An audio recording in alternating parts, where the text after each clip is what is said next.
What's going on, Jerome's beautiful Wednesday? Birds are chirping and stuff. It's time for another Vikings news dump. Happy hump day out there to those who celebrate. Maybe a couple times. Don't know, man. But story of the day yesterday was the Vikings extending one of their best, if not the best, defensive linemen, as well as team leader Harrison Phillips, Pelissero. Vikings are signing veteran defensive tackle Harrison Phillips to a 2-year contract extension worth up to $19 million with over $13 million guaranteed per sources. 2023 Walter Payton NFL Man of the Year nominee. Phillips is now locked in with Minnesota through 2026. And Phillips was in a contract year. He initially signed a 3-year deal in 2022 after coming over from the Buffalo Bills, and the former Stafford alum inked up here for the next 2 years. Plus his $8.5 million average per season is 34th in the NFL amongst defensive interior players. So huge value and also huge player. And also, he's getting after it against the Giants. Rushing the passer, got himself a sack. It's good to go, man. And Phillips is fantastic. He's great off the field. He's great in the community. I think that he's just a great, on top of a great football player, great leader in the locker room. I think that he's just a great person, and I think he definitely fits in with what the Vikings are doing culture-wise.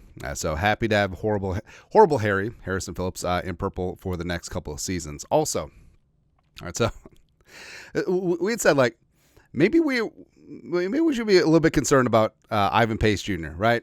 Because obviously we love him undrafted last year and came in and basically played at an extremely high level. I think that he's a future Pro Bowler, maybe even an All-Pro. He just brings violence. He brings force of action. He just brings everything, man. Plus, he's hyped. I mean, like he loves the game and he brings it. But I feel like he walks the line between just the right amount of aggression and maybe a little bit too much, right? And Flores, at his press conference, so he was asked about Ivan Pace Jr. if he ever has to calm him down, and Flores said this, quote, when asked if he ever has to calm linebacker Ivan Pace Jr. down, Flores said, quote, you'd rather say, whoa, than sick him, end quote, calling the quote a Mike Tomlin special. That's basically it too. It's sort of analogous to what we've always talked about with cornerbacks. Like, you would prefer if a cornerback is too physical, too grabby, and you have to just rein it in a little bit, versus if the cornerback doesn't have hands, they're too passive, they can't get a jam at the line of scrimmage, and then you have to try and teach them to amp things up, right? So you'd rather go this way rather than this way. So that's how it is with Ivan Pace Jr. I still think that he's a stud, but I don't know, like his weird beef with Jordan Hicks is kind of odd, isn't it? But it's all right, man. Also all right is Jonathan Grenard. And Flores talked about this too yesterday, where Grenard had a zero goose egg. D'Angelo Russell, he had a Vernon Golston stat sheet, but he had 5 pressures, and he was constantly in the backfield and inside-outside pressure, and he was affecting pretty much every play. Now, people look at the box score and be like, ooh, but no, he was getting after it, man. But this is great too. So obviously a ton of Vikings fans made the trip to New Jersey to see the Vikings week 1. Vikings insider, Vikings outside linebacker Jonathan Grenard said they started to feel bad for Daniel Jones when the boos from the crowd got as loud as a typical third down defense scenario. He said on KFan. So basically, MetLife Stadium turned into US Bank Stadium, right? And so the boos, like on one hand, it's the fans' right to boo. You paid for the ticket, you invested a lot in this team, and Daniel Jones certainly is not living up to his contract, right? But also, I feel like there's a balance. Like, first off, how did the Giants have it set up? Have you seen the viral video where Daniel Jones is literally like walking down a sky, like a catwalk, to get to his car to leave the stadium, and like the fans are ringed around it? Boo! I feel like you should only have that open when the team wins.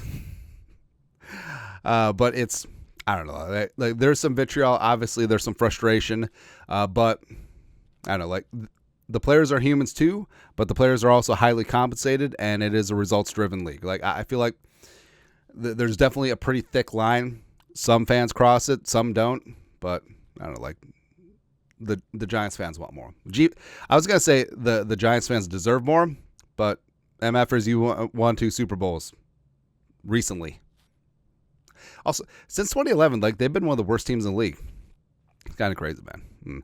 But yeah, I think that a hard reset is going to be needed with the Giants, and the Vikings help precipitate that. Also, so PFF is kind of a frenemy of the Vikings generally, but they had some respect for the Vikes from Sunday. So Vikings PFF grades versus the Giants, as well as so the player their PFF grade, and then positional rank, which I have to rethink that acronym. Their positional rank, their pork. Actually, no, that kind of works. Darnold was number 2 in the NFL behind, was it Baker? I think it might have been Baker. Aaron Jones, number 1. Blake Brandel, second among guards. He was a number 1 left guard, by the way. I think it was Will Freeze of the Colts was a number 1. He's a right guard. AVG, a 5th edge rusher with 90.6 grade. Harrison Smith, a 3rd safety with a 90.4. And not just the interception. Like, Harrison was Johnny on the spot, and he was very disruptive back there as well. And then a fistful of other Vikings players were in the top 10 of their respective positions. So, yeah, basically, like we said, this wasn't a fluke. The Vikings played a very strong, clean game of football, and a lot of these things can be replicated going forward. So that's why there's a lot of hype. Like, this is not the Bears win where the Vikings needed multiple defensive and special teams scores, although having one is nice. Where their offense just wasn't getting things done. Nah, this is something that can be cut and pasted all through the season. It's going to be great. Also great. Hey, is Christian McCaffrey going to play on Sunday? So I understand why people are upset. So McCaffrey, the Niners were playing fast and loose with the injury report, especially with Jordan Mason's like, was I told I was going to start? Oh, I have to. They put Jordan Mason in a bad spot because now he's answering to reporters for being honest. Like, he didn't know that he was supposed to lie, right? But basically what it comes down to is like, it does come down to gambling. It does come down to fantasy football, and both of those are a major part of the interest in the National Football League. It is what it is. Like, why do you think there's injury reports? Because of gambling. It's true. And, the Niners being the standalone Monday night game, fantasy people, like having McCaffrey locked in, probably didn't have a lot of options. Although, you should have put McCaffrey in your flex if you had 2 other running backs, because that gives you the option. Because, you got to try to avert disaster. But, a lot of people are pissed off at the Niners. But now, like, Schefter reported that McCaffrey could miss Sunday against the Vikings, but we'll see. Matt Barrows, local beat writer for the Niners.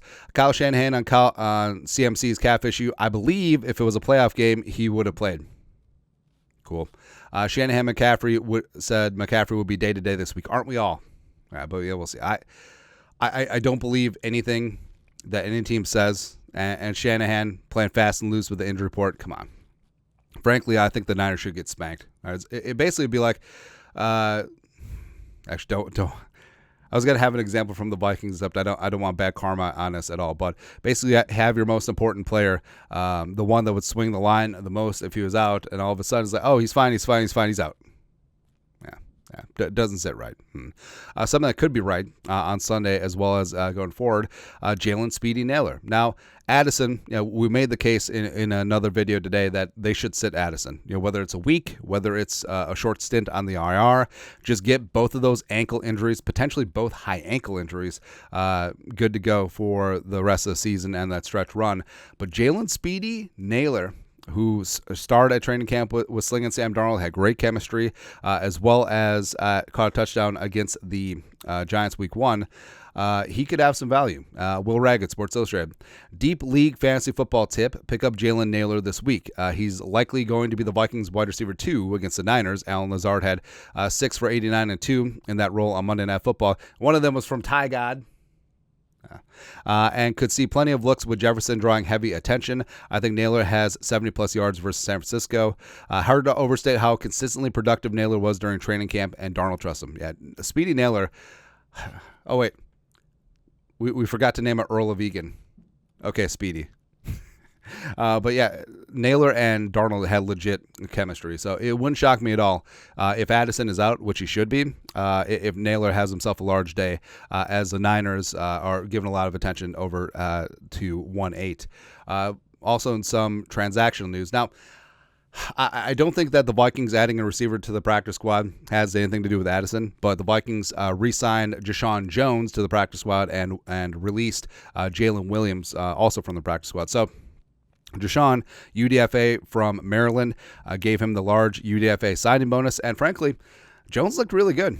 He looked really damn good throughout most of training camp and preseason, was initially on the practice squad, and then was let go, and now was brought back. And like I said, I don't think this means much about Addison, since the Vikings now have 9 receivers in the fold. I mean, Sean Jones isn't going to really move the needle, but I think it is, like we said before, where even when the practice squads were 10 or 12, they would always have a 11th or 13th player just always churning through and cycling. So one week they would sign player A, the next week they would cut player A, sign player B, and then back and forth. I think that's exactly what the Vikings are doing right now. So effectively, even though the Vikings have 17 practice squad spots, effectively they have 18.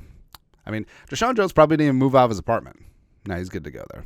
Because they were probably just like, hey, Deshaun, we're going to sign you after a week.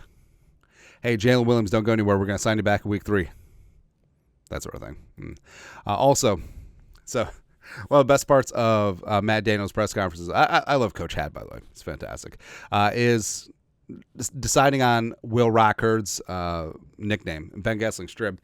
Matt Daniels ended his press conference workshopping a nickname for Will Reichard. Quote, I haven't officially actually told the team or Will this, but I was thinking that possibly we could call him Will Striker. Striker, that's what I'm thinking. He's going to be Striker. He strikes the ball well. I don't know if anyone has ever seen the movie Shooter, but Mark Wahlberg's name in the movie was Striker. So think of Will like a sniper. I was trying to remember if Shooter was any good. Now, but also, is it more like William Stryker, the bad colonel from X-Men? Could be it, but I don't know. I feel like Stryker sort of whatever. But we already decided it. It is Will the Thrill. I understand that there's much more creative options out there, and also, ironically, we don't want him to be a thrill. We want him to be as boring as possible. Oh, 61-yarder, straight down the middle. Just no adventures, no missed extra points, nothing. Nothing, nada. And also, what's interesting too is that so they did up a video, Tell Us with Metellus, where Josh Metellus fo was going around asking players, hey, what's your DJ producer handle or something like that? And Will Reichard literally calls himself Will the Thrill Coming, Will the Thrill Coming. So we nailed it. There you go. Also, it's pretty easy. Yeah. But also, this man looks like a thrill. Thriller night. Lastly, this one's really good. So the NFL put out an infographic that's actually correct this time. That 1-0 feeling, and they shaded out all the players that all the teams that lost week 1. All right, the Vikings shining bright like a diamond there with all the other teams that won week 1, and then Victor the Viking. Victor the Viking's really good at this social media thing, man. All my NFC North friends on that list. So you have the Lions, you have the Bears, no Packers though. Also, I feel like recently the Lions and the Bears, maybe not so much, especially the Lions. Also, hey Lions fans. Where do you get the huevos to boo Matthew Stafford?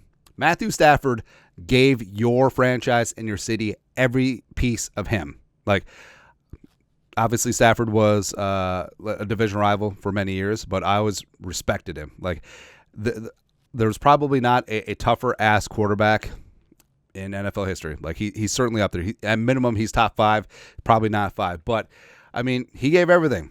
And at the end of the day, your franchise couldn't build a team around him to go win a Super Bowl. And then you trade him, goes to Rams, wins one with Kevin O'Connell, by the way.